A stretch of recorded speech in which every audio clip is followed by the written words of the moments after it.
4 PM news network में दोस्तों आपका स्वागत है। मैं हूं आपके साथ राशिद ज़हीर। आपको मालूम पड़ चुका है कि राहुल गांधी रायबरेली से चुनाव लड़ने जा रहे हैं और अमेठी में उन्होंने चुनाव लड़ने का इरादा बदल दिया या नहीं था। किशोरी लाल शर्मा उनके एक पुराने साथी हैं, उनको उन्होंने नामांकन करा दिया। अब स्मृति ईरानी के सामने वो लड़ रहे हैं, ये आपको बात मालूम है। कल ये हुआ है नामांकन। परसों की बात हमारे 4 PM पर मैंने आपके सामने एक प्रोग्राम किया, हमारी होस्ट थी प्रियंका जी। तो उसमें उन्होंने कहा कि ये चूँकि जयराम रमेश और तमाम हिंदुस्तान के पत्रकार इस बात को घोषित कर चुके थे कि राहुल गांधी अमेठी से चुनाव लड़ रहे हैं, वो तो कल सुबह पता चला कि नहीं, राहुल गांधी तो रायबरेली जा रहे हैं। एक हंगामा क्रिएट हो गया। मैंने आपसे परसों ही कहा था कि मेरी समझ जितनी भी राजनीति की है वो ये कहती है कि राहुल गांधी अमेठी से चुनाव नहीं लड़ेंगे, लेकिन जब देश के बड़े बड़े पत्रकारों ने इस बारे में कहा तो मुझे लगा कि भी होगा, लेकिन राजनीति समझ नहीं कह रही थी। तो लिहाजा मैंने परसों का प्रोग्राम आप देख सकते हैं, मैंने कहा कि नहीं, मुझे लगता नहीं है आखिर वक्त तक भी, भले जयराम रमेश ने कहा हुआ यही है, तो इसमें मेरा बड़ा बप्पा नहीं। ये एक आम आदमी की समझ में आने वाली बात है। जो हाइप किया जा रहा था आपके सामने 15-16 दिन से, जो आरुषि हत्याकांड की तरह एक ड्रैग किया जा रहा था और आप लगे थे रायपुर, रायबरेली और बड़े और जो है अमेठी और ये, इसके अंदर आपको बड़ा मज़ा आ रहा था। लोग इसी तरह के प्रोग्राम्स बना भी रहे थे, आप उसे बड़े चाव से देख भी रहे थे। तो वो दोस्तों, अब ये बताइए आप मुझे, 15-16 दिन में आपने क्या पाया? रायबरेली चले गए, कौन सा फ़ायदा हुआ? अमेठी से नहीं लड़े, कौन सा नुकसान हुआ? हुआ तो राहुल गांधी की पार्टी को हुआ, नहीं हुआ तो उनको नहीं हुआ। आपको और मुझे क्या हुआ? मैं तो आपका आदमी हूँ ना, मैं तो आपके सवाल उठाता हूँ। तो ये जो 15-16 दिन से हाइप किया जा रहा था, इसमें देश की अर्थव्यवस्था डिस्कस हो रही थी, कूटनीति डिस्कस हो रही थी, या फिर बड़े बड़े मुद्दों को छुपाया जा रहा था? एक बात मैं कहना चाहता हूँ, क्या ऐसा संभव नहीं होता कि जो अमेरिका के अंदर स्टेट टॉक्स होती हैं उसमें मौजूदा राष्ट्रपति भी और जो दूसरी विपक्ष पार्टी का जो राष्ट्रपति उम्मीदवार होता है वो दोनों बैठते बात करते हैं और ये बातें होती हैं कि बताइए आपका कूटनीति के बारे में क्या आपकी पॉलिसीज़ हैं, इंटरनेशनल पॉलिसीज़ में आप क्या बात करते हैं, देश के अंदर ये चीज़ें चल रही हैं, अर्थव्यवस्था ये है, सोसाइटी है, तमाम पॉलिसीज़ पर वो डिस्कशन चलता है, स्टेट टॉक्स उसको शायद बोलते हैं। ऐसा अगर होता तो मुझे लगता कि दोनों की बहस में, मोदी जी या राहुल की बहस में या स्मृति ईरानी की बहस में कुछ ऐसा मथ करके आता कि उसे मक्खन के रूप में आप और मैं इस्तेमाल करते। मथना कहते हैं ना, जब दही को मथते हैं तो उसमें से मक्खन निकलता है, उसको बोलते हैं। लेकिन ऐसा तो कुछ नहीं था। अमेठी रायबरेली, वायनाड, मोदी, स्मृति ईरानी, क्या था भैया? अब नहीं निकला ये। तमाम जो पत्रकार थे, गोदी मीडिया के जो नोएडा चैनल्स के थे, उन्होंने अपना तमाम काम इसी पर लगा लिया था। क्यों? क्योंकि इंग्लैंड के एक कोर्ट में कोवैक्सीन और कोविशील्ड के बारे में और तमाम इस तरह की दवाइयों के बारे में ये इम्कानात जाहिर किए गए कि जिन लोगों ने ली है वैक्सीन वो ख़तरे में है। क्या इस खबर से आपको हटाना चाहते थे? क्या आपको इस खबर से हटाना चाहते थे कि आखिरकार वीवीपैट पर क्या फैसला आया? क्या आपको इस खबर से हटाना चाहते थे कि 2 चरण जो हैं वो भारतीय जनता पार्टी के खिलाफ जाते हुए बताए जा रहे हैं? देश में और बहुत सारी समस्याएं थीं, लेकिन ये गोदी मीडिया जो राहुल गांधी की 2-2 यात्राओं को कवर करने के लिए अपने कान पर जू भी नहीं रेंगने दे रहा था। अपने फोटोग्राफर भेजे तो ज़रूर थे, लेकिन राहुल गांधी की किसी बात को नहीं बताया उसने नहीं बताया कि पूर्व गवर्नर से बात भी कर रहे थे राहुल गांधी, और क्या निकला उसमें। और ज़मीन पर, गांव पे और कस्बों में और शहर में राहुल गांधी आम आदमी की बात सुन रहे थे, ये चीज़ तो कवर नहीं की। इंटरनेशनल मीडिया कवर कर रहा था, लेकिन राहुल गांधी अमेठी आ रहे हैं इस बात को कवर करने के लिए अपने कपड़ों पे ड्राई क्लीन करा के नोएडा के सारे बागड़ बिल्ले अमेठी में थे और आप भी देख रहे थे। यूं ये तो ऐसा हो गया जैसे पुराने ज़माने में बायोस्कोप देखते थे ग्रामीण व्यक्ति, हमारे बड़े पूर्वज लोग इस तरह से यूँ देखते थे, यूँ मुँह खुला रहता था। तो उनमें जो बेचारे सीधे लोग थे वैसे वो, लेकिन जैसा कि पुराना ज़माना था, अनपढ़ लोग थे या कम लोग थे, जैसे भी थे, उनसे भी गए गुजरे हो गए आप। फिर ये आसमान पर और चांद पर और सूरज पर और वहाँ पे जाने की बातें बिल्कुल आपके और मेरे मुंह से अच्छी नहीं लगती। ये गोदी मीडिया हमारे नरेशन सेट करेगा नोएडा में बैठ करके, राहुल गांधी, अरे राहुल गांधी आए तो फिर क्या होता भाई? क्या होता बताइए? वायनाड लोकसभा सीट नहीं है क्या? वो भी लोकसभा है। अरे मोदी और राहुल जो हैं वो ऐसे बड़े नेता, वो देश में किसी जगह भी जाएंगे ज़्यादातर तो वो जीत जाएंगे। राहुल गांधी तो जीत जाते हैं। भले राम मोदी जी तमिलनाडु में हार जाएं, केरल में ना जीत पाएं, लेकिन वो तो साउथ में भी जीत रहा है, नॉर्थ में भी जीत लेगा, तो उसमें कौन सी बड़ी बात है।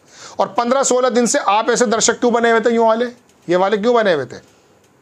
खैर, मैं अपनी असल बात पर भी आता हूँ। ये आप सुन चुके, पहले भी मास्टर स्ट्रोक बता रहे थे अमेठी से, और अब भी मास्टर स्ट्रोक बताया जा रहा है। लेकिन ओरिजिनल बात क्या है, दो बातें सुन लीजिए। पहली बात तो ये था कि राहुल गांधी को दरअसल अमेठी के अंदर ही इन्वॉल्व करके मोदी जी, अमित शाह, तमाम नेता वहाँ पर आते हैं और उसको वो बाकी 125 सीटों पर जो चुनाव होने जा रहा आमने सामने, उसमें राहुल गांधी को वो वहीं पर रोकने की कोशिश करते हैं। चूंकि इस बार उनके ऊपर थोड़ा बर्डन भी होता, चूंकि 2014 में हार गए थे। ये बात दीगर है कि स्मृति ईरानी सुबह 10-11 बार हार जाती हैं राहुल गांधी के सामने, लेकिन उनको वहाँ रोकने की, इन्वॉल्व करने की कोशिश करते। लेकिन गोदी मीडिया भी यही चाहता था और भारतीय जनता पार्टी भी यही चाहती थी कि राहुल गांधी अमेठी लड़ें। इसी वजह से परसों मैंने कहा था कि वो अमेठी नहीं लड़ेंगे। अगर जरा सी भी राजनीति जानता है कोई, उस बात को आसानी से मान लेगा। लेकिन ये गोदी मीडिया जो न्याय यात्रा और भारत जोड़ो यात्रा तय कवर नहीं कर रहा था, यहाँ पर तय कर रहा था। एक बात वजह उसकी ये थी कि राहुल गांधी को इन्वॉल्व करना चाहते हैं। दूसरी सबसे बड़ी वजह, देश के अंदर जो बहुत बड़े बड़े मुद्दे हैं ना, इलेक्टोरल बॉन्ड, केजरीवाल की जमानत, कोवैक्सीन के नुकसानात, भारत की अर्थव्यवस्था, इन चीज़ों से जब आपका ध्यान ये हटा देंगे तो कसूर किसका है, आपका और मेरा। अभी आप मेरी खबर सुन रहे हैं ना, आपके दरवाजे पे कोई ठक ठक करने लगे, आप देखेंगे नहीं देखेंगे, मुझे स्टॉप करके उसको देख लेंगे। तो भाई मेरे, अगर ये हमें स्टॉप करके लगा देते हैं अमेठी में, तो अपने काम भूल जाएं, अपने ऑफिस भूल जाएं, अपना घर भूल जाएं, बच्चों को स्कूल से लाना ले जाना, फीस भूल जाएं क्या। लेकिन आप और हम भूलते हैं, लड़ाइयाँ लड़ते हैं सोशल मीडिया पर। हमें धार्मिक पशु बना दिया है गोदी मीडिया ने और राजनीतिक नेताओं ने। मैं तो आपको ये बताने आया हूँ, और ये इतनी बड़ी बात नहीं थी। अब वहाँ की भी खबर सुन लीजिए, वो भी अगर आप इतनी बड़ी बात सोचना चाहते हैं कि रायबरेली, अरे रायबरेली इंदिरा गांधी या सोनिया गांधी की सीट है, वहाँ से प्रधानमंत्री नेता ही निकलना चाहिए। और सोनिया गांधी ने लेटर भी लिख दिया था कि मेरे परिवार का बंदा ही होगा। अब कह रहे हैं जी वहाँ पर तो प्रियंका गांधी आती, अरे प्रियंका गांधी भी अगर हो जाती तो फिर परिवारवाद का, ये सब सुन चुके हैं वैसे आप बात, लेकिन ये इल्ज़ामात लगते हैं। और दूसरी बात, प्रियंका गांधी जिस तरह से खुलकर खेल रही हैं देश भर में, मोदी जी का जिस तरह से उन्होंने बातों का जवाब देना शुरू किया है, देश भर के अंदर एक मुखरता के साथ कांग्रेस आई है, वो नहीं हो पाती। अब यहाँ राहुल गांधी के भी लिए ये बात तय है वैसे, लेकिन राहुल गांधी रायबरेली में ईजिली जीत जाएंगे और वो दूसरी जगहों पर भी कन्वेंसिंग कर लेंगे। राहुल गांधी के लिए ये ही मुनासिब था, लेकिन तमाम यूट्यूबर्स, तमाम गोदी मीडिया के एक ही जगह लगे जा रहे हैं। अरे एक सुबह स्मृति ईरानी बनाम राहुल गांधी की कोई कॉम्बिनेशन है? वो एक ड्रामे वाली महिला है, सीरियल करती थी, उनको तो स्टार इसलिए बने हैं वो कि वो राहुल गांधी को हरा चुकी हैं। लेकिन इंदिरा गांधी को किसने हराया था मालूम है आपको? अरे कैप्टन सतीश शर्मा भी तो जीत चुके हैं, केशरी लाल शर्मा भी जीत जाएंगे। वहाँ पर दरअसल स्मृति ईरानी राष्ट्रीय पटल पर नहीं, अंतर्राष्ट्रीय पटल पर नेता बन जाती है। लेकिन वो तो लड़ाई राहुल गांधी और मोदी की तो संभव है। हाँ, राहुल गांधी बनारस जाना चाहिए था, दूसरी जगह लड़ना भी है। अब मैं चौथी और पांचवी बात पर आ जाता हूं, जो आपको थोड़ी अटपटी लगेगी। जब हिंदी बेल्ट पर धार्मिक पशु बना दिए भारतीय जनता पार्टी ने, जैसा आरोप लगा, पूरी साउथ की पट्टी ने राहुल गांधी और कांग्रेस का साथ दिया, भारत जोड़ो यात्रा हो या कर्नाटक या तेलंगाना। ऐसे समय में जब केरल में आपकी सीट ज़्यादा आती हैं, वहाँ से आप छोड़ करके रायबरेली रुकेंगे, ये तो गलत है। उन लोगों के विश्वास को ठगा जाएगा क्या? वहाँ से भी आप जीत रहे हैं और यहाँ से भी आप जीत जाएंगे, फिर क्या होगा? ये ठीक नहीं होगा। राहुल गांधी को वाकई वहाँ पर या तो प्रियंका गांधी को उतारना चाहिए उपचुनाव में बाद में, या फिर रायबरेली में खुद रहना चाहिए। लेकिन जिस पट्टी ने, जिस पूरी साउथ की पट्टी ने भारतीय जनता पार्टी को एंट्रेंस नहीं दी और आपको हाथों हाथ लिया, ये बात दीगर है कि वहाँ पे अलग अलग पार्टियाँ भी हैं, लेकिन आपको भरपूर प्यार मिला है।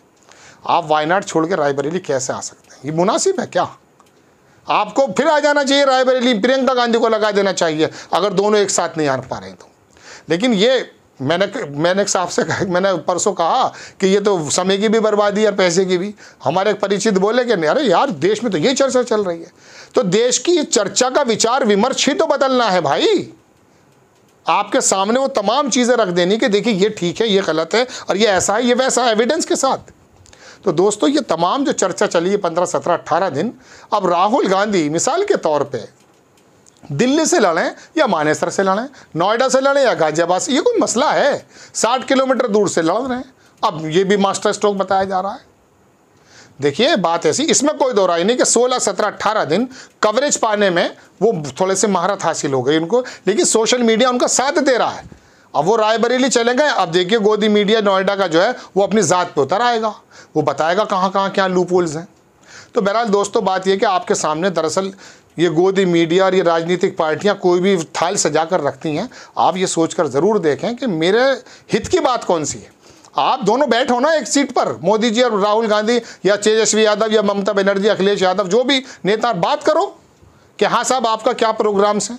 अब मुद्दों पर बात करेगी स्मृति ईरानी वहाँ पर अमेठी में, चूँकि राहुल गांधी तो गए। राहुल गांधी का तो एक छोटा सा प्यादा ही काफ़ी है लड़ने के लिए भाई। पिछली बार भी मजबूरन 3% वोट ही तो ज़्यादा मिल गया था स्मृति ईरानी को। 2014 में हारी हैं, कपिल सिब्बल से हारी हैं दिल्ली में, ये कोई बड़ा इशू नहीं है। स्मृति ईरानी को एक राष्ट्रीय नेता, महानायिका बनाया जा रहा है गोदी मीडिया। आप लोगों को ये सोचना चाहिए कि जो आदमी कई हज़ार किलोमीटर पैदल चल कर आया है, आपसे इंटैक्ट हुआ है, दरअसल वो हीरो है। या मोदी जी ने अगर 10 साल में कोई काम किया तो उसके बिहाफ पर आप हीरो मानिए। वो भी सोनिया गांधी जी को अजीब अजीब बातों से एड्रेस कर रहे हैं।